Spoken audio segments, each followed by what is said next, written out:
तो स्वागत है आपका mastering complete 11th math through NCERT series में। चैप्टर चल रहा सेट्स, जिसका पार्ट 1 ऑलरेडी आ चुका है। ये पार्ट 2 है। होपफुली आपने पार्ट 1 अच्छे से देख लिया होगा। सो एवरीवन, ये रहा कुछ डिटेल मेरे बारे में।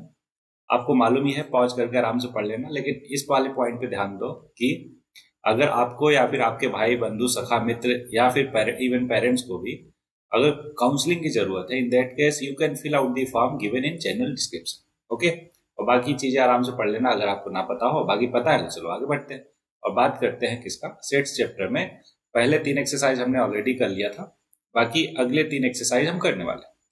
तो रूल आपको पता ही है, खा पी के बैठना है आराम से, सो दैट बीच में आप ना उठो। अगले लगभग 1 घंटे के लिए अपन बैठेंगे और अच्छे से पूरा का पूरा जो बाकी बचा हुआ चैप्टर है सेट्स का, उसको मास्टर करने वाले, राइट। तो खा पी के बैठना, कॉपी कलम लेकर बैठना, और बैठना, ध्यान रहे मैं बोल रहा हूँ बैठना तो मतलब बैठना। चलो स्टार्ट करते हैं। तो आपको पता है कि अगर कोई लेंदी कैलकुलेशन होगा या समझाना होगा तो व्हाइट बोर्ड पे करेंगे, और छोटी छोटी चीजें बतानी होगी तो यहीं पे कर देंगे, राइट। चलो, तो पहला टॉपिक है एवरीबॉडी, वेन डायग्राम। तो वेन डायग्राम से स्टार्ट करते हैं। व्हाइट बोर्ड पे आ जाते हैं सर, दैट मैं आपको समझा पाऊँ। तो वेन डायग्राम क्या है everyone, है ना, समझते हैं।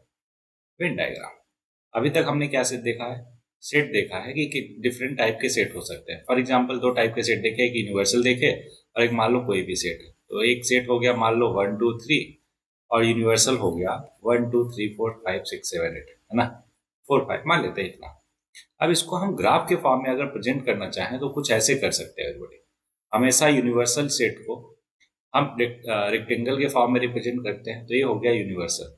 और कोई भी उसके अंदर जो सेट है ना, उसको हम ऐसे सर्कल से रिप्रेजेंट करते हैं। तो ये हो गया, ये क्या है हमारा, सेट ए को रिप्रेजेंट कर रहा है, जिसके अंदर 3 एलिमेंट है, क्या क्या, 1 2 एंड 3। और यूनिवर्सल के अंदर क्या है, 1 2 3 4 एंड 5। बोलो हाँ ना। तो देखो, ये रिप्रेजेंट करना ग्राफिकल वे में किसको, किन्हीं भी सेट्स को क्या बताता है, वेन डायग्राम बताता है। या फिर सिंपल लैंग्वेज में वेन डायग्राम क्या है, it shows the graphical representation of different sets या फिर रिलेशन बिटवीन देम। बोलो एकदम क्लियर हो गया क्या, वेरी गुड। अब आगे बढ़ते हैं कि आखिर इसमें और क्या पढ़ना है। टॉपिक देखते हुए चलेंगे, सच दैट कि मैं थोड़ा ज्यादा ही ना बता दूं आपको, है ना, और आपको भी लगे कि हाँ ठीक है, सब चीज अंडर कंट्रोल चल रहा है। एवरीवन, अगला टॉपिक है हमारा ऑपरेशन ऑन सेट।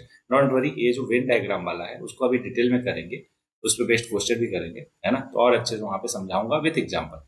फिलहाल के लिए अगले कॉन्सेप्ट पे चलते हैं, that is operation on sets. तो ऑपरेशन ऑन सेट को यहाँ पे समझते हैं एक ही बार में सारे के सारे कॉन्सेप्ट। वैसे भी एवरीबॉडी बहुत ही बच्चों वाला चैप्टर है, बच्चों वाला इन द सेंस, जब भी मैं बच्चों वाला बोलूंगा एवरीबॉडी माफ कीजिएगा, आप ये मत सोचना कि आपको हीन भावना से मैं देख रहा हूँ। बच्चों वाला मतलब आसान चीज, ठीक है। जब भी मैं बोलूंगा ये बच्चों वाली चीज है, हाँ मालूम है मुझे कि आप भी बच्चे हो, लेकिन मेरा बच्चों वाले कहने का मतलब ये होता है कि आसान चीज है बहुत ज्यादा। तो ऑपरेशन ऑन सेट, अभी हम क्या टॉपिक करने वाले हैं, ऑपरेशन ऑन सेट, ठीक है। ऑपरेशन ऑन सेट, ये हेडिंग डाल देना। इसमें 4 ऑपरेशन हम देखेंगे एवरीबॉडी। पहला ऑपरेशन जिसको बोलेंगे union of sets, union of set. समझते हैं इसको एग्जाम्पल के हेल्प से। मान लेते हैं कि 2 सेट है हमारे पास, एग्जाम्पल नंबर 1। 2 सेट है, एक सेट है 1 2 4 और दूसरा सेट है 1 3 5 6। मैंने कहा इन दोनों का यूनियन क्या होगा। देखो, यूनियन को ऐसे यू से रिप्रेजेंट करते हैं, ठीक है। ए क्या लिखा हुआ है, ए वाली चीज, इसको बोलते हैं ए यूनियन बी। तो ए इक्वल टू हो जाएगा, मतलब दोनों का मिलन। इन दोनों को मिला दो, कंबाइन कर दो, जो आएगा उसको यूनियन ऑफ 2 सेट बोलते हैं। देखो, ये दिख रहा होगा आपको सामने, 1 2 3 4 5 6।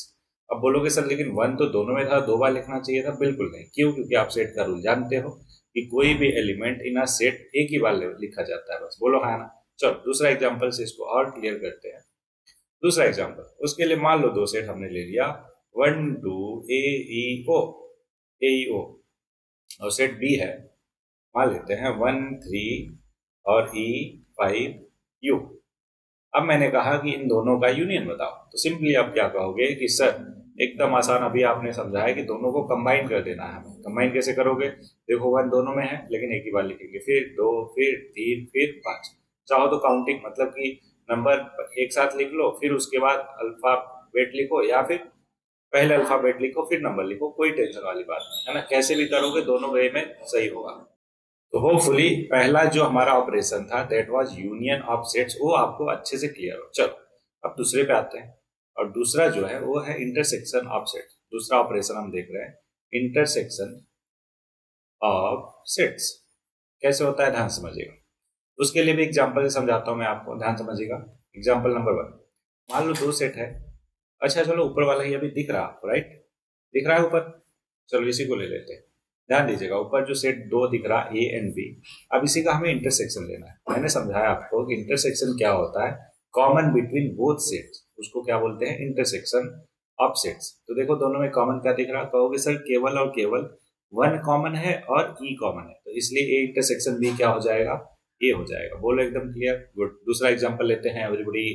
दूसरा एग्जांपल ये रहा आपके सामने। मान लो कि ए जो है set of your best friend है, ठीक है?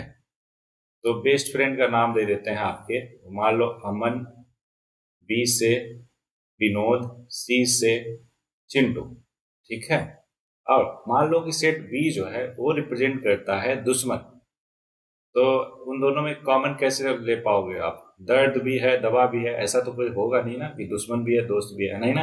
एक काम करते हैं, ऊपर वाला सेट जो है वो आपके बेस्ट फ्रेंड को रिप्रेजेंट करता है, और बी वाला जो है वो बेस्ट फ्रेंड और रिलेटिव को रिप्रेजेंट करता है। उसमें मान लो कि आपके हो गए विनोद, है ना, और दिवाकर, और मान लेते हैं ई से कोई भी नाम, आपका जो भी फेवरेट दोस्त हो उसका नाम ले सकते हो।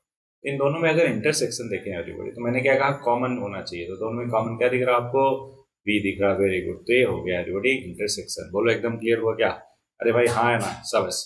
अब तीसरे ऑपरेशन पे आते हैं। अच्छा, यहीं पे एक और कॉन्सेप्ट आप जान लीजिए। अगला कॉन्सेप्ट ये है डिसजॉइंट ऑफ। इसी में नोट करके एक पॉइंट और लिख लीजिए, क्या, डिसजॉइंट सेट। क्या, डिसजॉइंट सेट्स। दो सेट्स डिसजॉइंट तब बोलेंगे जब उनके बीच में कुछ भी चीज कॉमन ना हो। बोलो एकदम क्लियर है क्या? फॉर एग्जाम्पल मैं बोलूं ए जो है सेट है आपके दोस्तों का या फिर बेस्ट फ्रेंड का, बोल लो, है ना, ए बी सी डी। और सेट बी जो है आपने बनाया अपने दुश्मनों का। अरे भाई कितने दुश्मन रखोगे, दो बहुत है, ठीक है? इतनी दुश्मनी इस पॉइंट ऑफ टाइम पे अच्छी बात नहीं है आपके लिए, ओके? इतना कम रखो उतना बेहतर है। अब बताओ इन दोनों में कॉमन है क्या कुछ? तो बोलोगे बिल्कुल नहीं सर, इसलिए ये दोनों डिसजॉइंट सेट है। एकदम क्लियर सब। अब तीसरे वाले पे आते हैं। क्या हम कर रहे हैं, ऑपरेशन कर रहे हैं ऑन सेट्स। पहला दूसरा कर लिया, पहला था यूनियन ऑफ सेट, दूसरा था इंटरसेक्शन ऑफ सेट्स, और तीसरा है डिफरेंस ऑफ सेट। डिफरेंसेस या डिफरेंस ऑफ सेट्स, ये कैसे होता है एवरीबॉडी, ध्यान दीजिएगा। एग्जाम्पल से ही समझाएंगे। एग्जाम्पल नंबर 1, मान लो एक सेट है जिसमें कुछ इस तरीके के नंबर 1 3 4 5, ठीक है?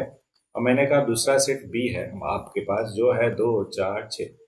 मैंने कहा आपको बताना है ए माइनस बी। क्या बताना है, ए माइनस बी। अब ध्यान रखिएगा, ए माइनस बी का मतलब समझो कि all elements of A which are not present in B.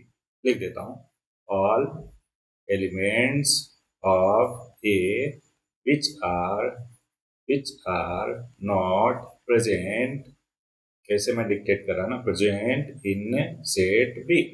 बोलो क्लियर हुआ क्या? अब बताओ, जब मैंने लिख ही दिया सारा कुछ तो आपको दिख रहा होगा। All element of A set A which are not present in B. 1 present है क्या? नहीं, तो लिख दो भाई। 2 प्रेजेंट है तो बी में, बिल्कुल है तो मत लिखो। 3 नहीं है तो लिख दो। 4 प्रेजेंट है तो मत लिखो। 5 नहीं है तो लिख दो। बोलो हाँ ना। ए माइनस बी क्या हो जाएगा, 1 3 5। क्या सेम मैनर में आप बी माइनस ए बता सकते हो क्या? बी माइनस क्या ए क्या हो जाएगा, all element of set B which are not present in set A. देखो 2 प्रेजेंट है, नहीं लिख सकते। 4 प्रेजेंट है, नहीं लिख सकते। 6 नहीं प्रेजेंट है, बिल्कुल लिखेंगे। तो बी माइनस ए क्या हो जाएगा, 6। बोलो एकदम क्लियर। एक और एग्जाम्पल की जरूरत है? अरे भाई बोलो हाँ ना। चलो एक और एग्जाम्पल दे देता आपके लिए। मान लो सेट ए है हमारे पास, 1A 2B 3C 4D। इतना इनफ है, ठीक है? अब सेट बी है, मान लेते हैं AB 2CD 4। बस इतना बहुत है, बहुत है ना, ठीक है? अब बताओ मेरे को फटाक से ए माइनस बी। तो ए माइनस बी के लिए आप क्या कहोगे, बोलोगे कि sir all those element of set A which are not present in set B. देखो 1 प्रेजेंट है क्या बी में? बोलोगे बिल्कुल नहीं है। तो लिख सकते हैं क्या? बिल्कुल लिख सकते हैं, 1 हो गया। देखो सेट ए, तो कहोगे सर वो बी में प्रेजेंट है तो उसको मत लिखो, क्यों, माइनस करने पे हट जाएगा। अब 2 देखो, यहाँ पे भी है यहाँ पे भी है, नहीं लिख सकते। बी यहाँ पे भी है यहाँ पे भी है, हट जाएगा, नहीं लिख सकते। 3 बिल्कुल लिख सकते हैं क्योंकि सेट बी में 3 नहीं है। सी देखो सेट बी में भी 3 सी है इसलिए नहीं लिख सकते। 4 सेट बी में भी है, नहीं लिख सकते। और डी सेट बी में भी है, नहीं लिख सकते। तो बचा केवल 1 और 3। तो ए माइनस बी क्या हो जाएगा, 1 3। अब बी माइनस ए करना है, तो बी माइनस ए का मतलब all element of set B which are not present in set A. तो देखो ए तो है, तो ए तो नहीं हो सकता, बी भी नहीं हो सकता, 2 भी नहीं हो सकता, सी भी नहीं हो सकता, डी भी नहीं हो सकता, 4 भी नहीं हो सकता, मतलब कुछ हो ही नहीं सकता। तो बताओ ऐसा लिख देंगे आप ब्रैकेट के अंदर, मतलब कर्ली ब्रैकेट के अंदर 5? बिल्कुल नहीं। क्यों? क्योंकि ये यूनिटरी सेट हो गया एवरीबॉडी। बी माइनस ए का मतलब एक भी एलिमेंट नहीं आया, मतलब एम्प्टी सेट। तो इस तरीके से लिखेंगे 5। या फिर दूसरा तरीका इसका क्या है, ऐसे कर्ली ब्रैकेट उसको खाली छोड़ेंगे, उसके अंदर 5 मत लिखना। क्यों? क्योंकि उसके अंदर 5 लिख दोगे तो यूनिटरी सेट हो जाएगा, ना कि एम्प्टी सेट। बोलो है ना? सो एवरीबॉडी, अभी तक हमने 3 ऑपरेशन क्या कर लिया सेट्स का, क्या क्या, इंटरसेक्ट सॉरी यूनियन पहला किया, फिर दूसरा इंटरसेक्शन, तीसरा डिफरेंसेस। अब चौथा है जो कि है इंपॉर्टेंट चीज। अच्छा, वो अगले एक्सरसाइज में, कौन सी एक्सरसाइज में? अगले एक्सरसाइज में। तो एक काम करते हैं, पहले इस एक्सरसाइज को अच्छे से मास्टर कर लेते हैं, फिर अगले एक्सरसाइज में बढ़ते हैं। क्या बोलते हो? ठीक है। देखो यूनियन मैंने आपको बता ही दिया और दिखाई दिया कैसे प्रेजेंट करते हैं। अच्छा, ये छोटी छोटी प्रॉपर्टीज इस पे, ऑपरेशन ऑफ यूनियन पे, कि ए यूनियन बी करो या बी यूनियन ए करो, बात सेम ही है। अच्छा, इसको वेन डायग्राम से समझ लो अच्छे से कैसे रिप्रेजेंट करते हैं एवरीबॉडी। तो वेन डायग्राम में मान लो 2 सेट है, सेट ए और सेट बी। ठीक है, सेट ए है और सेट बी है, और ये पूरा का पूरा यूनियन, मतलब ये जो रेक्टेंगल है ना, ये यूनियन सेट को रिप्रेजेंट कर रहा है, और सेट यूनिवर्सल सेट को। और सेट ए जो है ये गोला पहला, और सेट बी दूसरा गोला। एक काम करता हूँ आपके लिए, जस्ट फॉर यू, है ना, जैसे कोई डायलॉग है ना, जस्ट फॉर यू, तो दूसरे कलर से बना देता हूँ सच दैट आपको बहुत ही अच्छे से क्लैरिटी रहे क्या हो रहा है। ओके, आपको होपफुली सारा कुछ दिख रहा होगा। अच्छा, इसमें अगर मैं बोलूँ ए यूनियन बी बताओ, तो कहोगे सर बहुत आसान है। पहले ए इंटरसेक्शन भी बताओ, तो कहोगे सर बहुत आसान है। दोनों में जो कॉमन है, देखो पहला गोला, ए गोला और बी गोला, दोनों गोला के बीच में कॉमन क्या दिख रहा है आपको? तो दूसरा कलर ले लेता हूँ, देखो यही दिख रहा है क्या? बोलो हाँ है ना? अरे भाई बोलो हाँ है ना? तो इसलिए ए इंटरसेक्शन बी जो है इस वाले रीजन को रिप्रेजेंट करेगा। ठीक है, वहीं पे ए यूनियन बी की बात करें तो कहोगे ए और बी को सबको मिला दो सर। बोलो हाँ ना? तो ए और बी को सबको मिला दिया, तो ये पूरा का पूरा रीजन किसको रिप्रेजेंट करेगा? ए यूनियन बी को। तो बताओ वेन डायग्राम में रिप्रेजेंटेशन आ गया क्या? अरे भाई हाँ है ना? तो ए यूनियन बी करो या बी यूनियन ए करो, बात तो सेम ही रहा। बोलो हाँ ना? अब 3 गोला ले लो, मान लो यहीं पे तीसरा भी गोला बना लेते हैं। ठीक है, चलो इसमें किस पे नहीं करते हैं, इसलिए क्या करते हैं, दूसरी जगह बना लेते हैं वेन डायग्राम से। ये देखो, एक गोला, 2 गोला, 3 गोला। ठीक है, इसका नाम दिया ए, इसका बी दिया, इसका सी दिया। अगर हमें A union B union C निकालना हो तो क्या कर सकते हो? कहोगे सर बहुत आसान है, ए यूनियन बी कर लो, पहले ए और बी को मिला दो, फिर यूनियन सी कर लो। ये पूरा का पूरा रीजन आ जाएगा जिसको मैं सेडेड कर रहा। ध्यान दीजिएगा, ये पूरा रीजन आ जाएगा ना? बोलोगे हाँ सर। अब एक बात बताओ मेरे को, A union B of union C, मतलब बी यूनियन सी को पहले ले लो फिर एक साथ लो, तो वही बात रहेगी क्या? बोलोगे हाँ सर बिल्कुल। तो ये दोनों के दोनों इक्वल होते हैं, वही दूसरा प्रॉपर्टी बोल रहा है जिसको एसोसिएटिव लॉ बोलते हैं। ऊपर वाले को क्या बोला? क्यूमुटेटिव लॉ, दूसरा एसोसिएटिव लॉ, और तीसरा लॉ ऑफ आइडेंटिटी है, कि मतलब कि किसी सेट ए का यूनियन लो फाई के साथ, फाई मतलब इम्पटी सेट के साथ, तो ऑब्वियस ए ही आएगा। बोलो हाँ ना? क्योंकि कंबाइन करना है ना भाई, दोनों को मिलाना है। अगर इंटरसेक्शन लेते तो फाई आ जाता है। तो इसको लॉ ऑफ आइडेंटिटी एलिमेंट बोलते हैं, है ना? फाई क्या है? Is the identity of U, मतलब यूनियन। बाकी चौथा बहुत आसान, A union A equal to A ही होता है। यू यूनिवर्सल में अगर यूनियन करोगे ए का तो ऑब्वियस है यूनिवर्सल ही आएगा, इसको लॉ ऑफ यूनिवर्सल भी बोलते हैं। और चौथे वाले को क्या बोलते हैं? इडिम्पोटेंट लॉ बोलते हैं। होपफुली आपको ये सारी चीजें याद रहेगी, ध्यान रहेगा, तो इसको लिख लेना कॉपी में अच्छे से। बाकी इंटरसेक्शन मैंने आपको समझा ही दिया, उसके भी लॉ ऐसे ही हैं, देख लो फटाक से। अब देखो ए इंटरसेक्शन बी करो या बी इंटरसेक्शन ए करो, बिल्कुल सेम बात है, तो इसको कम्यूटेटिव लॉ बोलते हैं। अब ए और बी का इंटरसेक्शन ले लो, फिर जो आए उसका सी के साथ ले लो, या फिर जस्ट बी और सी का लेकर फिर ए के साथ ले लो, तो ये भी बिल्कुल करेक्ट आएगा, मतलब इक्वल आएगा। तो इस एसोसिएटिव लॉ को भी फॉलो करता है क्या? Operation of intersection. बाकी अगर फाई को ए के साथ इंटरसेक्शन लोगे तो पता ही है इम्पटी का किसी सेट के साथ कॉमन कुछ होता ही नहीं, तो इसलिए इम्पटी ही आता है। यूनिवर्सल का ए के साथ लोगे तो क्या आता है? ये ही आता है, ऐसे समझो ना। यूनिवर्सल मतलब सारे के सारे हो गए, 1 2 3, एक मान लो 1 से लेकर 10 तक, कितने? 1 से लेकर 10 तक यूनिवर्सल हो गया।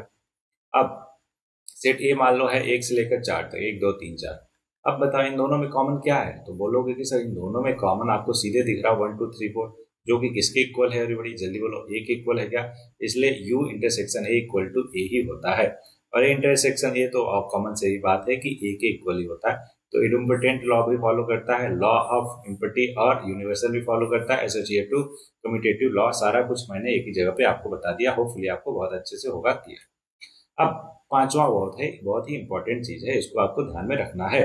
क्या कि डिस्ट्रीब्यूटिव ओवर जो इंटरसेक्शन है ना, वो डिस्ट्रीब्यूटिव ओवर होता है यूनियन पे। कैसे समझ ध्यान से, A intersection of B union C बताना है तो ये ऐसा हो जाएगा। कैसा, ए इंटरसेक्शन बी, फिर इसको यूनियन ले लो किसके साथ, ए इंटरसेक्शन सी के साथ। बोलो एकदम सिंपल है क्या, कि मतलब ए को बी के साथ ले लो, फिर ए को सी के साथ ले लो, और ध्यान रहे दोनों के बीच में क्या होना चाहिए, यूनियन होना चाहिए। अब इसको मैं बताता हूँ आपको किससे, ग्राफिकल वेन डायग्राम की हेल्प से, है ना। तो चलो आ जाओ व्हाइट बोर्ड पे, अच्छे से समझाता है बड़ी, थोड़ा टाइम लगेगा, डोंट वरी, लेकिन फिर भी समझ आए वो ज्यादा जरूरी है ना। Clarity is more important than time. थोड़ा टाइम ज्यादा लग जाए लेकिन क्लैरिटी पूरी तरीके से होनी चाहिए आपको। तो देखो, A intersection B union C is equal to होता है A intersection B union B A intersection C. अब इन दोनों को दिखाना है हमें with the help of Venn diagram, ये दोनों इक्वल है, एलएचएस इक्वल टू राइट। तो एक काम करते हैं, पहले हम बना लेते हैं एलएचएस को, ध्यान से समझिएगा। अब ये लिया हमने, तीन सेट लिया, ए बी और सी। बोलो यहाँ तक क्लियर है क्या, एकदम क्लियर है, जल्दी बोलो भाई। ए बी सी हो गया, ए यूनियन है। अब मैंने कहा ए का पहले बी यूनियन सी बताओ क्या होगा, तो कहोगे सर बी और सी को आप मिला दो।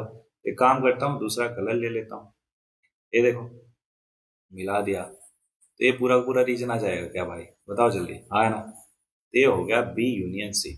अब क्या करना है आपको, ए के साथ इंटरसेक्शन लेना है। क्या लेना है, ए के साथ इंटरसेक्शन, मतलब ये पूरा पूरा रीजन जो ए के साथ कॉमन है। तो आपको दिख रहा है क्या, दूसरा कलर ले लेता हूँ मैं। ओके, दूसरा कलर कौन सा ले लूँ, यू वाला ले लेता हूँ, ठीक, नहीं यू वाला ले लेता हूँ। ओके एवरीबॉडी, अब ध्यान से समझिएगा, ए इंटरसेक्शन मतलब लेफ्ट साइड को देखो, अगर ए के साथ हम इंटरसेक्शन लेंगे, इंटरसेक्शन का मतलब कॉमन क्या, ये जो अभी जो सेट कर रहा रीजन वही वाला होगा क्या, लेफ्ट साइड वाला। अरे भाई जल्दी बोलो, आया ना, एकदम क्लियर है, जल्दी बोलो। बहुत ही अच्छे से क्लियरिटी आई कि A intersection B union C क्या होगा, एकदम क्लियर, गुड। अब क्या करते हैं, राइट साइड को दिखाते हैं आपको। ये हो गया लेफ्ट साइड, अब राइट साइड में आ जाओ।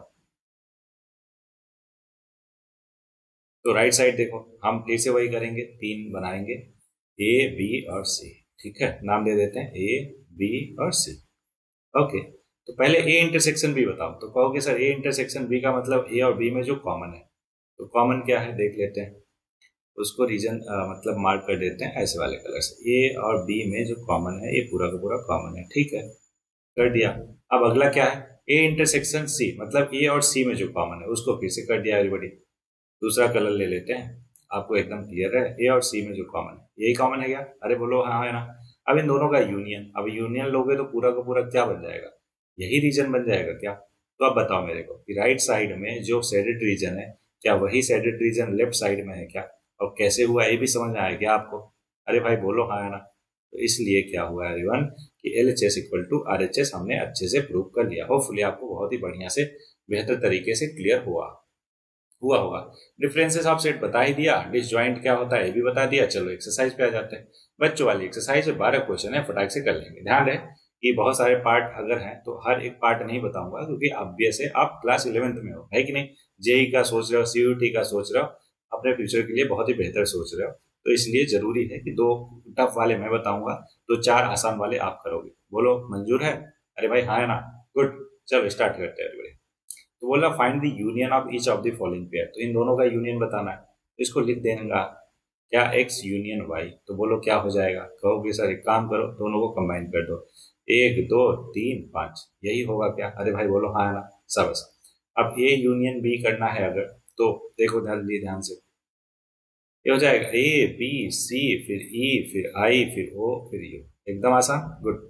अब तीसरा वाला देखो और चौथा वाला और पांचवा वाला। एक काम करता, चौथा मैं बता देता हूँ, तीसरा आप कर लेना, है ना, आसान है क्योंकि।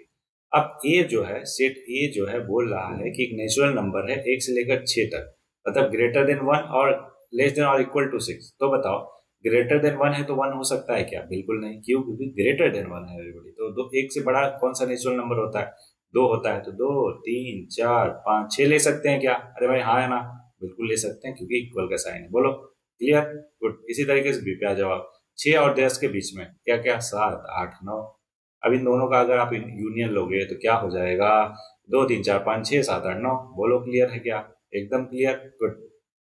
तो ये हो गया चौथा पार्ट, तीसरा कर लोगे ना आराम से आप, वेरी गुड। पांचवा, इन दोनों का अगर आप यूनियन लोगे तो याद करो ए union A union universal set क्या आता है, ए ही आता है। तो यहाँ पे ए यूनियन बी करोगे तो 1 2 3 ही आ जाएगा। क्यों? क्योंकि फाई जो है हर किसी का सबसेट होता है। ओके, दूसरा, पहला होपफुली आपको बहुत अच्छे से क्लियर। दूसरा बोला ए इतना है, बी इतना है, तो A is subset of B है क्या? अब देखो, सबसेट मैंने समझाया था आपको पार्ट 1 में, होपफुली आपने पार्ट 1 देखा हो। तो यहाँ पे देखो, क्या सारे एलिमेंट सेट ए में बी में मिल रहे हैं क्या? तो देखो, सेट ए में एलिमेंट है स्मॉल बी, और सेट बी में भी वो मिल रहे हैं, तो मतलब बिल्कुल उसका सबसेट हुआ। तो इसलिए A is subset of B. और what is A union B? अब ध्यान से समझो, अगर A is subset of B, इसका मतलब कि ए यूनियन बी करने पर इक्वल टू बी ही आएगा। क्यों? क्योंकि भाई बी में ए में सारे एलिमेंट बी में मिल रहे हैं। बोलो हाँ ना? तो इसलिए ए यूनियन बी करने पे बड़ा वाला ही सेट आता है जो कि सेट बी के इक्वल होगा। एकदम क्लियर? तो इसलिए दूसरा एलिमेंट हो गया। अच्छा, वैसे भी कर सकते हो, ये देखो ना, यहाँ पे जो गिवन है क्वेश्चन 2 में, तो ए यूनियन बी निकालो, क्या आएगा? ए बी सी ही तो आएगा। बोलो हाँ ना? और एक किस सेट के इक्वल है? इक्वल टू सेट बी है क्या? इसलिए मैंने ऐसा लिखा। होपफुली आपको बहुत अच्छे से क्लियर। अच्छा, थोड़ा सा घिसपिच हो रहा है क्या? डोंट वरी, इसको मिटा देता हूँ। क्लियरिटी ज्यादा जरूरी है एवरीबॉडी, थोड़ा टाइम लगता है, लगने दो, कोई टेंशन वाली बात नहीं, लेकिन क्लियर होना चाहिए आपको एक एक चीज। ठीक है? ओके, कहाँ पे पहुंचे अपन? दूसरा हो गया। तीसरे क्वेश्चन पे बोल रहा है दो सेट है सच दैट कि ए इज सबसेट ऑफ बी, तो बताओ कि ए यूनियन बी क्या होगा? तो अभी मैंने बताया कि ए इक्वल टू बी होगा। एकदम क्लियर सबस कैसे होगा, और दूसरे क्वेश्चन में होपफुली आपको अच्छे से समझ आया होगा। देखो, चौथा क्वेश्चन बोल रहा है ए बी सी डी, चार सेट दे दिया, बोल रहा है कि फाइंड दिस दिस दिस। तो एक काम करता, मैं डिफिकल्ट वाला मैं बता देता, आसान वाला तो आप बता ही दोगे, राइट? चलो, तो डिफिकल्ट कौन सा दिख रहा है आपको? डिफिकल्ट कौन सा दिख रहा है? दिख रहा है एवरीवन, ये सारी चीजें यहीं पे, इसलिए मैं बता देता हूँ। सर जब व्हाइट बोर्ड पे जाऊंगा तो फिर से सारा कुछ लिखना पड़ेगा अच्छे से समझाने के लिए, है ना? और यहाँ पे तो सामने ही दिख रहा, आपको अच्छे से समझ आ जा रहा, इसलिए यहीं पे मोस्ट ऑफ द क्वेश्चन जो छोटे होते हैं, आसान होते हैं, करवा देता हूँ। बाकी डिफिकल्ट के लिए ऑब्वियस है व्हाइट बोर्ड यूज करता ही हूँ। होपफुली आपको ये क्लियर होगा। तो चलो, छठा क्वेश्चन में समझा देता हूँ। बोला A union B union D, मतलब ए बी डी तीनों को कंबाइन कर दो। ए बी डी दिख रहा क्या आपको? ए क्या है? 1 2 3 4, तो 1 2 3 4 लिख लो। अब बी क्या है? बी है 3 4 5 6, तो 3 4 ऑलरेडी आ गया, 5 6 बचा, उसको भी इंक्लूड कर लिया। फिर आगे डी क्या है? डी बोला 7 8 9 10, तो 7 8 9 और 10, ये पूरा का पूरा A union B union D आ गया। बोलो क्लियर साबस? अब सातवां पार्ट ऐसे ही कर लोगे क्या? बी सी डी का यूनियन क्या? सातवां पार्ट में बोल रहा कि B union C union D, तो बी सी डी को कंबाइन कर दो। 3 4 5 6 बी हो गया। अब सी में 5 6 ऑलरेडी है, 7 8 नया है, तो उसको इंक्लूड कर लो। डी में देखो 7 8 ऑलरेडी है, 9 10 अब नया है, तो उसको इंक्लूड कर लो। ये हो गया आंसर। होपफुली आपको चौथा भी बहुत अच्छे से क्लियर, कहीं पे कोई डाउट नहीं होना चाहिए। सबस पांचवा बोला find the intersection of each pair of set of question 1। तो देखो, ऊपर क्वेश्चन 1 जो किया, जो हमने यूनियन निकाला, क्या निकाला एवरीवन? सारे चारों पार्ट में, सॉरी पांचों पार्ट में यूनियन निकाला था। अब इंटरसेक्शन मतलब कॉमन देखना है। तब बताओ, एक्स और वाई में इंटरसेक्शन अगर लो आप, तो क्या कॉमन दिख रहा? कहोगे सर 1 और 3 कॉमन दिख रहा है, तो इसका इंटरसेक्शन 1 3 आ जाएगा। इसी तरीके से बाकी कर लोगे क्या भाई? बताओ हाँ है ना? गुड। तो एवरीवन, पांचवा भी हो गया। छठे पे आते हैं। बोल रहा कि फिर से चार सेट दे दिया। अब बोला ये सारी चीजें निकालो। फिर से वही मैं काम करूंगा कि टोटल 10 पार्ट है, तो 2 3 डिफिकल्ट वाले बता देता हूँ। चलो, आठवां बता देता हूँ। कौन सा आठवां? बोला A intersection of B union D बताना है। तो पहले बी और डी का यूनियन निकाल लो।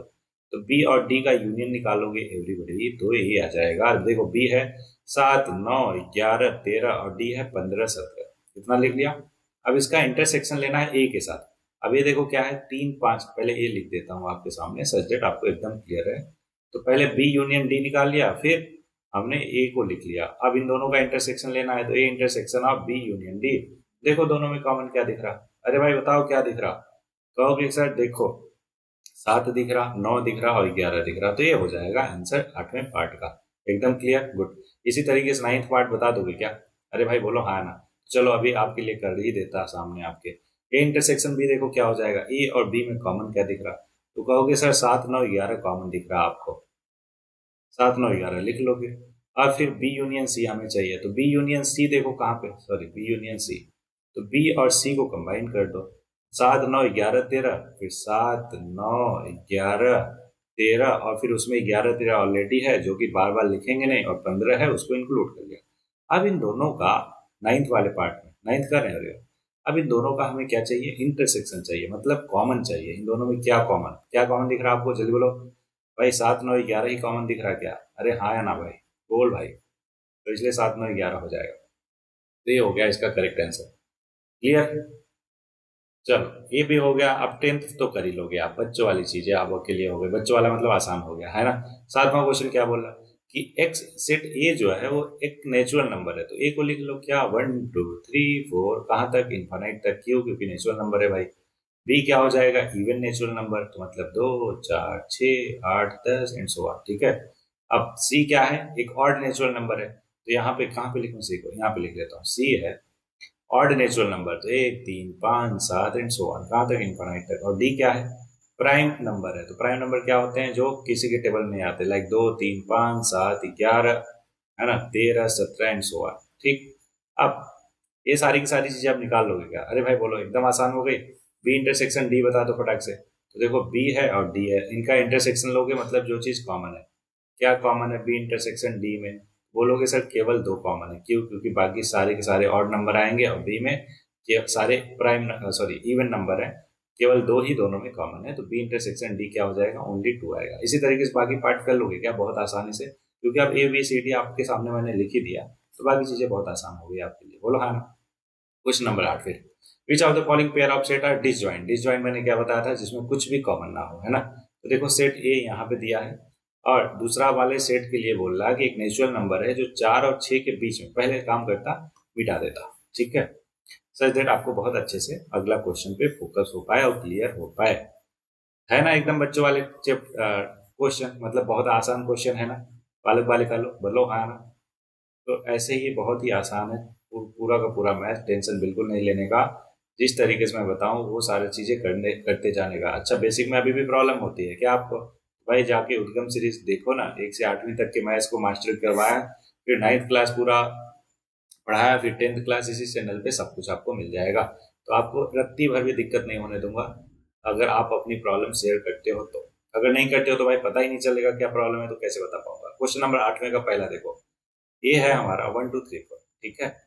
ओके। और बी के लिए बोल रहा, मतलब सेट दूसरा है कि नेचुरल नंबर है 4 और 6 के बीच में। तो एक बात बताओ, दोनों पे इक्वल है तो इन दोनों को इंक्लूड कर लेंगे क्या? अरे भाई हाँ है ना। Very good. तो 4 5 6 हो जाएगा सेट बी। अब इन दोनों में इंटरसेक्शन ले लो, क्या आ रहा? 4 आ रहा, मतलब कोई ना कोई एलिमेंट आ गया। तो इसलिए ये क्या है? डिसजॉइंट नहीं है। डिसजॉइंट क्या होता है? जिसमें कुछ भी कॉमन ना। एकदम क्लियर। तो ये डिसजॉइंट नहीं है। इसी तरीके से सेकंड वाला देखो, दोनों में कुछ कॉमन दिख रहा है क्या? बिल्कुल दिख रहा। ई, तो अगर ये ई कॉमन हो गया तो ये इसमें भी कॉमन है, तो डिसजॉइंट नहीं है। क्यों? क्योंकि डिसजॉइंट सेट्स वो होते हैं जिसमें कुछ भी कॉमन ना हो। थर्ड बोल रहा है कि एक इवन इंटीजर और एक ऑड इंटीजर। अब बताओ ऑड और इवन कभी इक्वल हो सकते हैं क्या? मतलब दोनों में कुछ कॉमन हो सकता है? इवन भी हो ऑड भी हो, बिल्कुल नहीं हो सकता है। तो इसलिए डिसजॉइंट सेट हो जाएगा। अब 9 10 11 12 चार क्वेश्चन और। सेट ए पता है, बी पता है, सी पता है, डी पता है, मतलब ऑलरेडी क्वेश्चन में दिया है। अब माइनस करना है। अब बताओ भाई, माइनस करना बचपन से सीखते आ रहे, कर लोगे क्या आराम से? तो चलो सी माइनस डी आपको मैं बता देता हूँ। अच्छा सी माइनस डी थोड़ा लेंदी हो जाएगा, कोई बात नहीं। अब देखो सी माइनस डी का मतलब all element present in C which are not present in D. ठीक है। तो सी में देखो 2 और डी में देखो 2 प्रेजेंट है क्या? नहीं, तो 2 लिख लो। 4 नहीं प्रेजेंट है, 6 नहीं प्रेजेंट है, 8 नहीं है, 10 है तो 10 को नहीं लिखेंगे, 12 नहीं प्रेजेंट है, फिर 14 भी नहीं प्रेजेंट है और 16 भी नहीं प्रेजेंट है। तो ये हो गया सी माइनस डी। एकदम क्लियर। चलो अब मान लो सी माइनस ए बताना है तो क्या करोगे? चलो सी में तो बहुत सारे एलिमेंट आ जा रहे हैं, कोई दिक्कत नहीं। तो माइनस कर दो। क्या 2 है क्या? नहीं है तो लिख दो। 4 नहीं है, लिख दो। 6 है, नहीं लिख सकते। 8 नहीं है, किसमें नहीं है? ए में, जिसमें माइनस करें उसमें देखना है एवरीबॉडी। 8 भी लिखेंगे, 10 भी नहीं है तो लिख देंगे, 12 है नहीं लिख सकते, 14 नहीं है लिख सकते हैं और 16 नहीं है लिख सकते हैं। तो ये हो गया सी माइनस ए। तो अब बहुत आसान है, होपफुली आपको बहुत अच्छे से क्लियर। सेम वे में एवरीवन क्वेश्चन नंबर 10 देखो, A B C D E F G H ऐसे करके आराम से लिख दोगे क्या? अरे भाई बोलो हाँ ना। चलो एक मैं बता देता हूँ, कोई कौन सा बताऊँ? सेकंड बता दूँ। चलो वाई माइनस एक्स बताना है। तो all elements of y which are not present in x। तो बताओगे सर सारे के सारे नहीं प्रेजेंट है। नहीं नहीं, b तो प्रेजेंट है तो b को नहीं लिख सकते। f b को नहीं लिख सकते, d को नहीं लिख सकते और g को लिख सकते हैं। तो f g जो है y माइनस एक्स हो गया। इसी तरीके से इंटरसेक्शन क्या हुआ? दोनों में जो कॉमन है b और d कॉमन है, तो b और d आ जाएगा x intersection y। x minus y में all element of set x which are not present in set y। तो x माइनस वाई करो तो ए और सी बचेगा बस, क्योंकि बी और डी प्रेजेंट है तो माइनस हो जाएगा, मतलब हट जाएगा। क्वेश्चन नंबर 11 बोला आर जो है एक सेट ऑफ रियल नंबर है और क्यू जो है set of rational number. Rational number क्या होता है? Any number which can be written as P by Q form where Q should not be equal to 0, class 6 में पढ़ाते हैं आई थिंक, आपने भी पढ़ा होगा। Then what is R minus Q, मतलब कि सारे रियल नंबर में से अगर रेशनल नंबर माइनस कर दोगे तो ऑब्वियस है इरेशनल नंबर बचेगा। क्या बचेगा एवरीबॉडी? इरेशनल नंबर, जिसको हम सिंबल टी से रिप्रेजेंट करते हैं। और इरेशनल नंबर क्या होता है? Any number which can't be written in P by Q form, जो लिखा नहीं जा सकता पी बाई क्यू फॉर्म में, उसको हम इरेशनल नंबर बोलते हैं। For example √2, √5, √3। क्या √4 होता है क्या भाई? जल्दी बताओ। बिल्कुल नहीं होता। क्यों? क्योंकि इसका स्क्वायर रूट 2 और 2 को 2/1 पी बाई क्यू फॉर्म में लिख ही सकते हैं। बोलो क्लियर? गुड। Question number 12। अब बोला state which of the following statement are true और फॉल्स। ट्रू फॉल्स बताना है, तो एक काम करते हैं, पहले इसको मिटा देते हैं, फिर आते हैं क्वेश्चन नंबर 12 में। Okay, question number 12। Question number 12, हाँ मुझे मालूम है कि आपका कैरेक्टर भी डेवलप करना है, पर्सनालिटी पे भी काम करवाना है मुझे, और वो मिलेगा आपको, डोंट वरी, टास्क मिलेगा एवरीबॉडी, ठीक है। तो चलो आगे बढ़ते हैं, क्वेश्चन नंबर 12 पे आते हैं। क्वेश्चन नंबर 12 क्या बोल रहा भाई? सुनो, पहला पार्ट बोल रहा कि ए और ए दोनों डिसजॉइंट है। तो भाई डिसजॉइंट के लिए जरूरी है कुछ भी कॉमन ना हो। तो देखो यहाँ पे 3 कॉमन हो गया, डिसजॉइंट हो सकता है क्या? नहीं, तो क्रॉस। अगला बोला डिसजॉइंट कॉमन, देखो ए और ए कॉमन है, एक भी कॉमन मिल गया, डिसजॉइंट नहीं हो सकता। ये देखो दोनों डिसजॉइंट, एक में सारे इवन नंबर है, दूसरे में सारे ऑड नंबर, तो ऑब्वियसली डिसजॉइंट होगा। क्यों? क्योंकि कुछ भी कॉमन नहीं है। सेम वे चौथा है कि दोनों में, एक में ऑड नंबर है, एक में इवन नंबर है, तो ऑब्वियसली कुछ भी कॉमन नहीं हो सकता। बोलो हाँ। अब आता है हमारा next topic, that is complement of set. Hopefully आपको यहाँ तक बहुत ही अच्छे से हो गया होगा क्लियर। चलो इसी टाइम पे मैं दे देता हूँ आपको आपकी पर्सनालिटी डेवलपमेंट के लिए टास्क। तो ये रहा आपके सामने पर्सनालिटी डेवलपमेंट का टास्क। सो एवरीवन क्या करना है आपको, ध्यान से देखिएगा कि फंडामेंटल 3 चीजों पे आपके काम साइमल्टेनियसली मैं काम करवा रहा हूँ। फंडामेंटल वैल्यू, स्किल डेवलपमेंट और साइंटिफिक टेम्परामेंट। थर्ड वाला तो बहुत ज्यादा जरूरी है इस पॉइंट ऑफ टाइम को देखते हुए कि आजकल के जिंजी बच्चे जो है कुछ भी विश्वास कर रहे हैं, कुछ भी बोल रहे हैं, कुछ भी करे जा रहे हैं।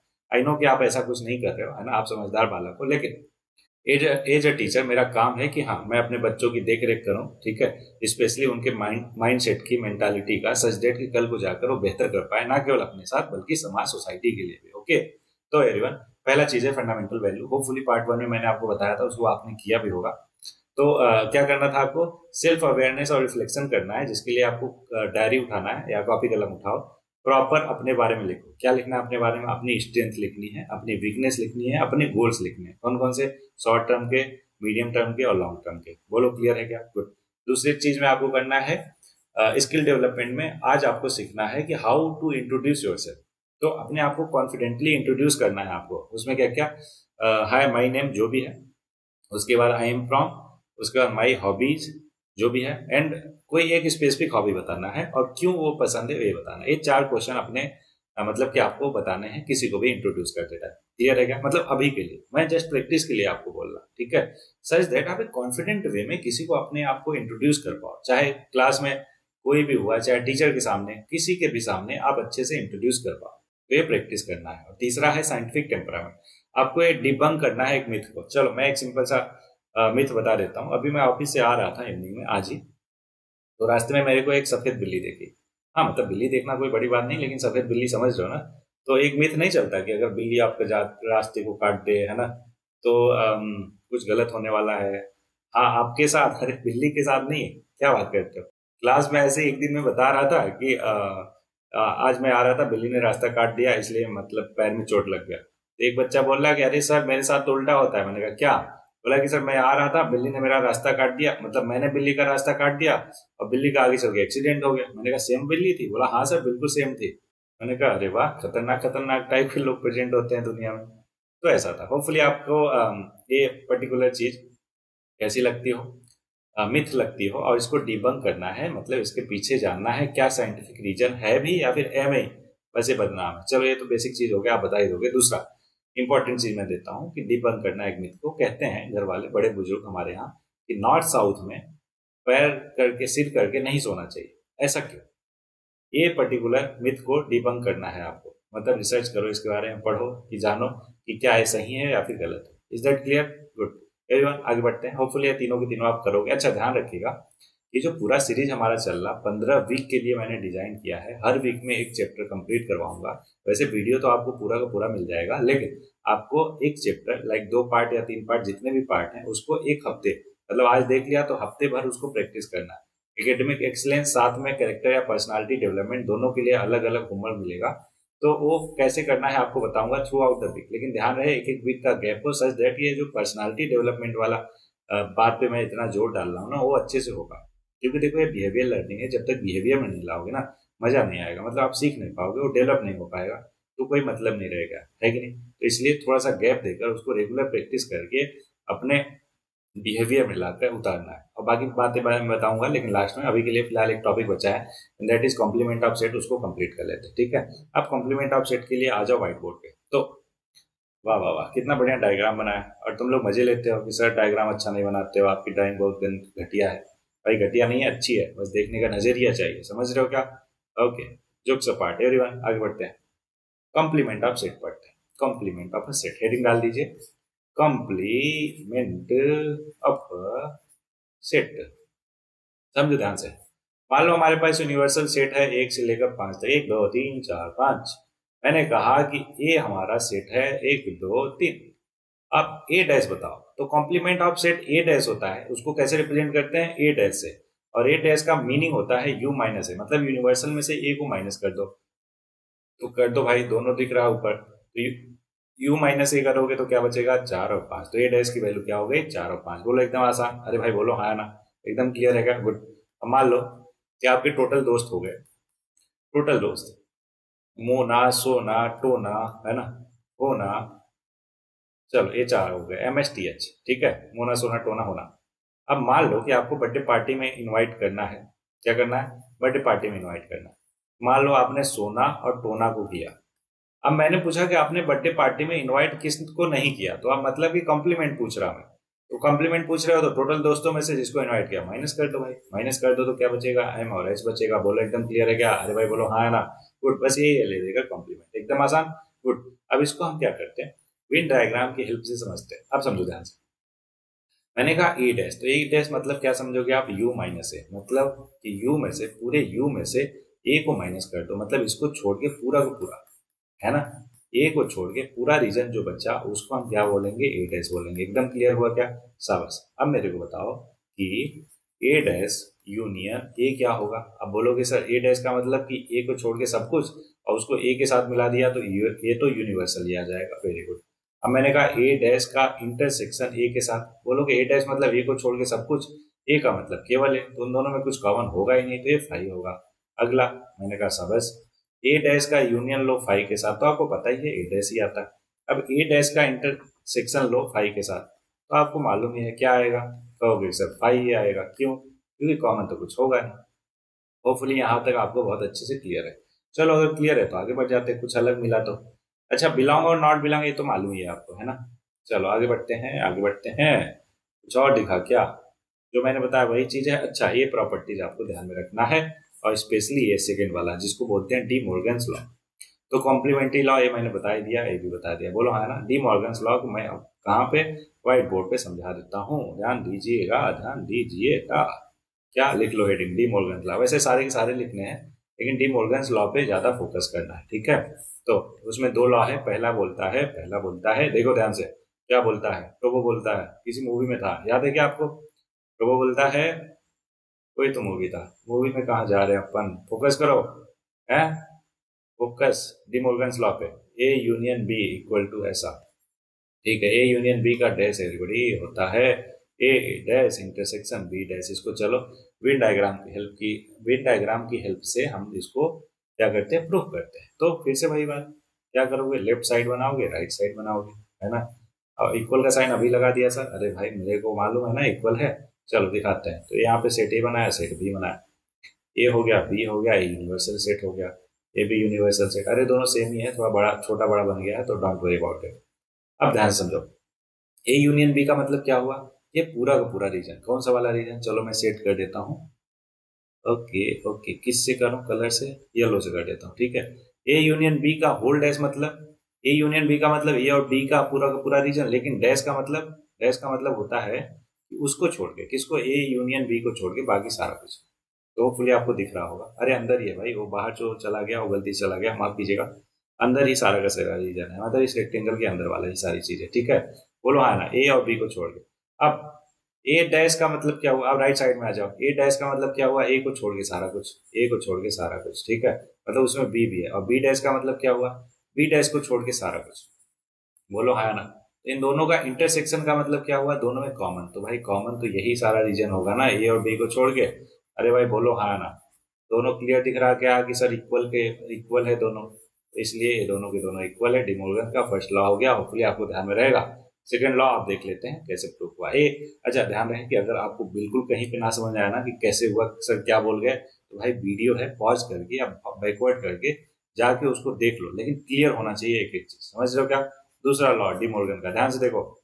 दूसरा लॉ क्या बोलता है, क्या बोलता है दूसरा लॉ, कि ए इंटरसेक्शन बी का डैश करो तो ए यूनियन बी के इक्वल हो जाता है, जस्ट उल्टा पहले वाले का। ए इंटरसेक्शन बी का whole dash equal to A dash union B dash. इसको भी प्रूव कर लेते हैं, कैसे, वेन डायग्राम की हेल्प से। ये देखो, ए इंटरसेक्शन बी अगर आप निकालोगे तो क्या कहोगे, ये वाला चीज कौन सा, इन दोनों का जो कॉमन है, तो उसका होल डैश का मतलब कंप्लीमेंट निकाल लें। कंप्लीमेंट का मतलब इसको छोड़ के सारा कुछ। बोलो हाँ ना, इसको छोड़ के सारा कुछ, यही तो हुआ लेफ्ट साइड का मतलब। एकदम क्लियर है क्या, गुड। अब ये समझ समझ के चलना कि ये जो चीज है लेफ्ट वाला क्या है, इसको छोड़ के सारा कुछ, मतलब ये पूरा का पूरा रीजन है। ओके, इसमें लेफ्ट साइड का मतलब होपफुली आपको बहुत अच्छे से क्लियर है। राइट साइड देखो, राइट साइड बनाते हैं, चलो बना लेते हैं। देखो ए डैश का मतलब क्या हुआ, ए को छोड़ के सारा कुछ। बी डैश का मतलब क्या हुआ, बी को छोड़ के सारा कुछ। तो बी और ए को छोड़ने के चक्कर में बीच वाली चीजों को हमने छोड़ दिया और बाकी सब कुछ मिल गया। बोलो हाँ ना। तो बी वाली चीज को छोड़ दो तो उसको हम येलो से कर लेते हैं, और बाकी सब कुछ मिल गया तो उसको ग्रीन से कर लेते। तो हमें क्या चाहिए था, बीच वाले को छोड़ के सारा कुछ चाहिए था। तो बताओ L H S equal to R H S है कि नहीं, अरे भाई हाँ है ना, जल्दी बोलना। बिल्कुल सबस। तो एवरीबॉडी ए L H S equal to R H S, इस तरीके से हो गया प्रूव। तो डी मोर्गन्स लॉ हो गया। और लॉ ऑफ डबल कॉम्प्लीमेंट पता ही है आपको, नहीं पता तो एक काम किया मैंने क्लास में, एक बार बहुत ही शरारती बच्चा था, शरारती बच्चे को और शरारती बना दिया तो वो सुधर गया। तो समझ आया नहीं ना, चलो एग्जाम्पल से समझाता हूँ। मान लो कोई कॉम्प्लीमेंट है, सेट ए है, तो ए डैश क्या होगा, कहोगे सर यू माइनस ए, अभी आपने समझा, मैंने कहा शाबाश बहुत अच्छी बात है।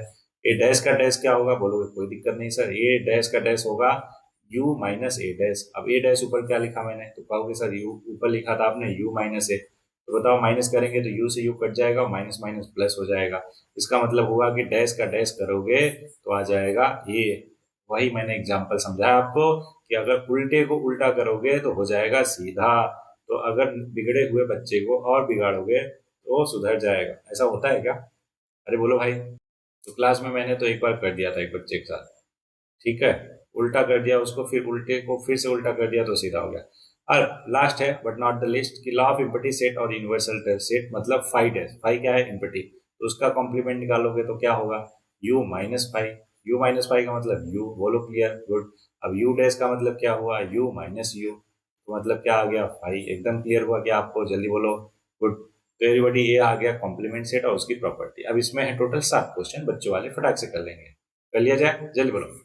अरे बोलो भाई हाँ है ना, गुड, डोंट वरी, अभी लास्ट में होमवर्क मिलेगा बहुत अच्छे से, ठीक है। और इसके बाद हमें क्या मिसलेनियस भी करना है, ठीक है। तो चल प्रैक्टिस कर लेते हैं इस एक्सरसाइज को। बोला यू हमें मालूम है, ए पता है, बी पता है, तो हमें बताना है ये टोटल 6 पार्ट। तो एक काम करता हूँ, 2 पार्ट मैं बता देता हूँ, बाकी आप कर लेना पक्का।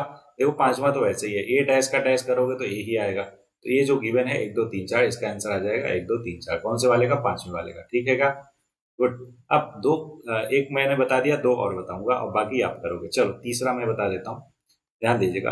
अच्छा मैं इसलिए यहाँ पे नहीं बताता, सच दैट कि वो थोड़ा सा ज्यादा घिचपिच ना हो जाए, प्लस दूसरा आपको कुछ करने के लिए है ना मिल जाए, प्रैक्टिस करने के लिए। वैसे तो मैं होमवर्क देता हूँ अच्छा खासा आपको, वहाँ पे मिल ही जाता है, लेकिन स्टिल ये दिल मांगे मोर वैसा वाला टाइप का हो जाता है मेरे साथ।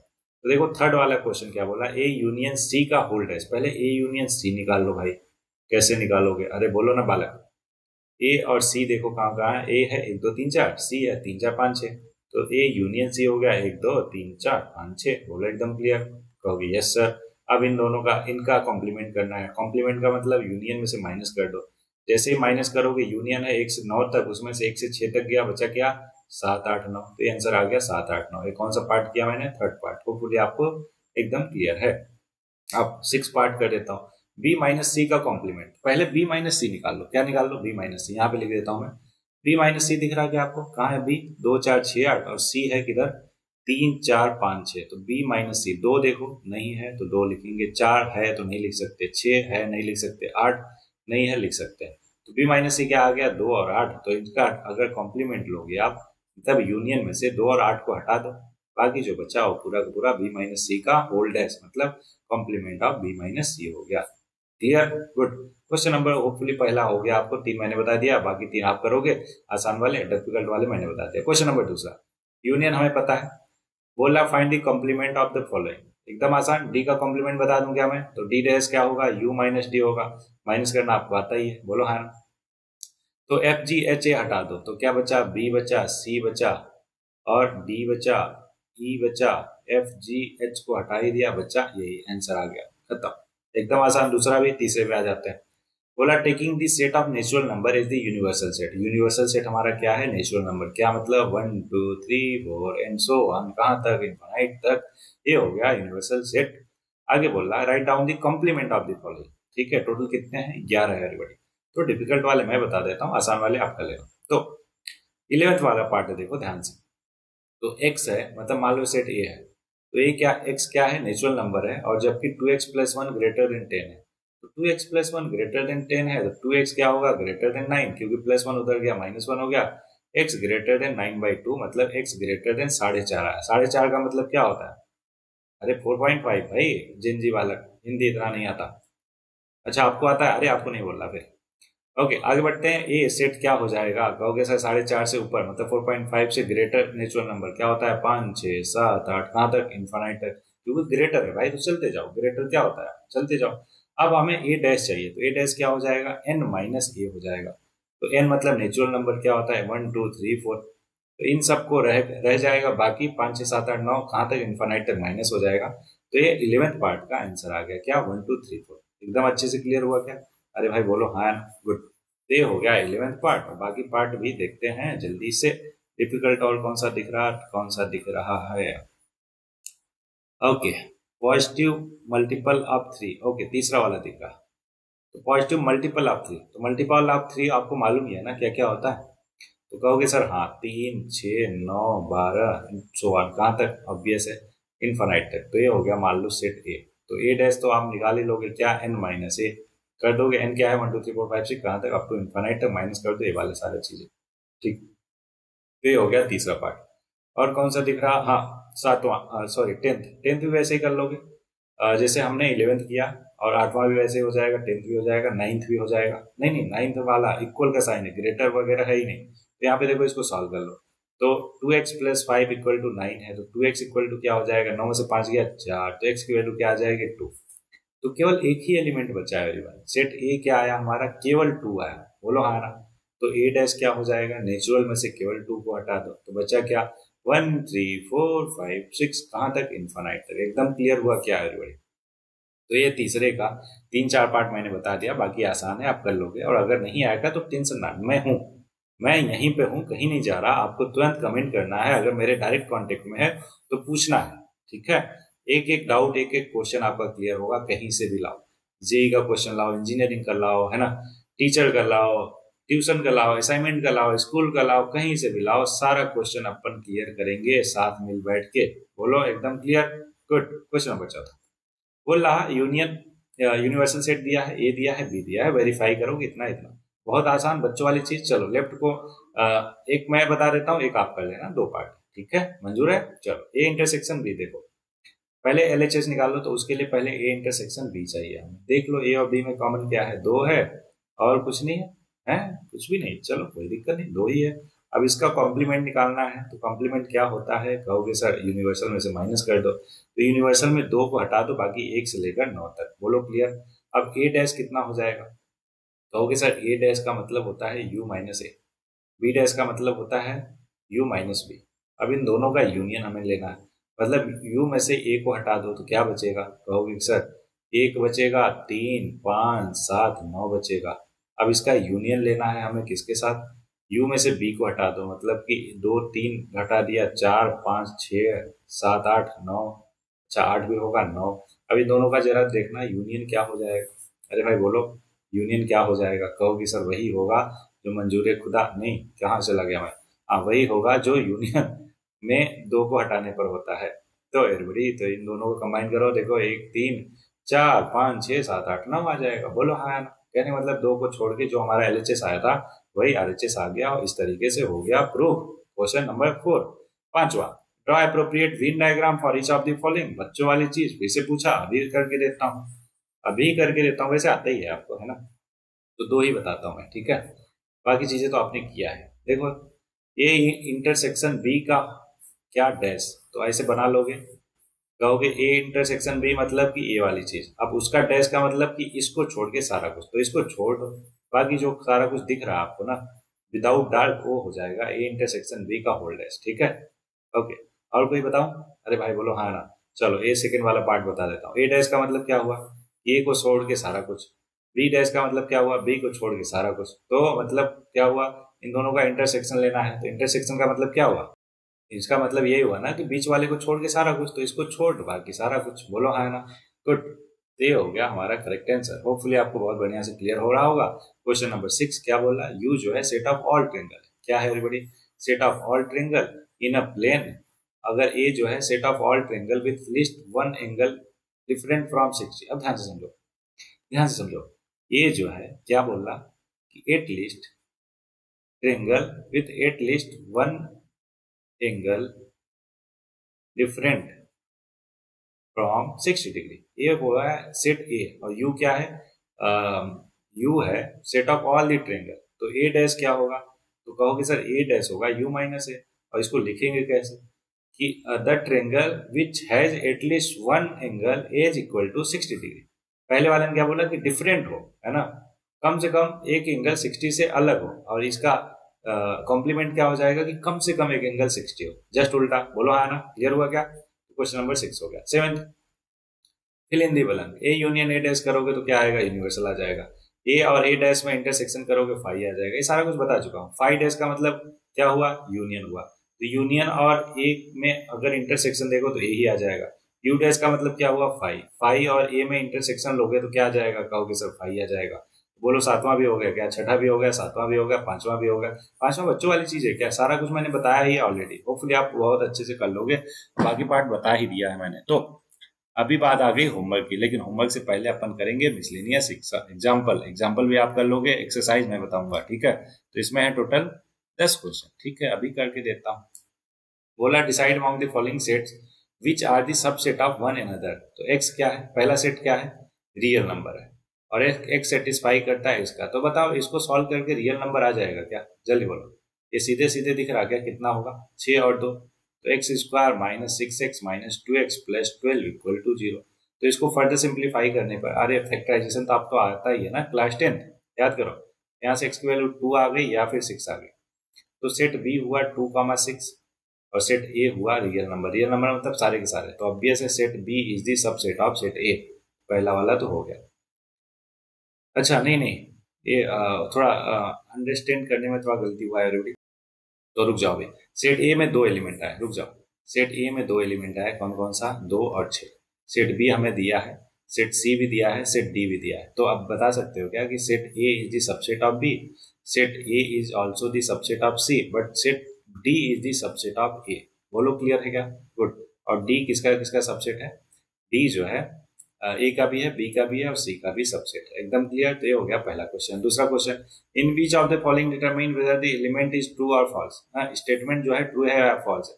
बोला कि अगर x बिलोंग करता है ए में एंड ए बिलोंग करता है बी में, देन x बिलोंग करता है बी में। अब ध्यान समझो, ये होगा बिल्कुल गलत। क्यों? क्योंकि ध्यान समझो, x एक एलिमेंट है जो कि बिलोंग करता है ए में, और ए जो है क्या है, अगर बिलोंग करता है बी में, मतलब कि ए एक एलिमेंट है। क्या है? एलिमेंट है, ना कि सेट है।